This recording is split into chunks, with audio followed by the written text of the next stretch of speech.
Herkese merhaba arkadaşlar, kanalımıza hoş geldiniz. Ortaya Karışık kanalı yepyeni bir videoyla yine karşınızdadır. Güzel oyuncularımız Gökberk Demirci ve sevgilisi Özge Yağız spor salonunda bir arada arkadaşlar. Başarılı oyuncularımız dizi setinden vakit buldukça bir araya gelir ve boş vakitlerini eğlenceli geçirmeye çalışıyorlar. Güzel oyuncularımızdan gelen en güzel görüntüleri topladık. Sizler için özel video hazırladık.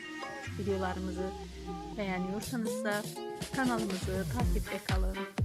Kanalımızı takip edin ki Gökberk Demirci ve Özge Yağız'dan gelen en güzel görüntüleri anında siz bulasınız arkadaşlar.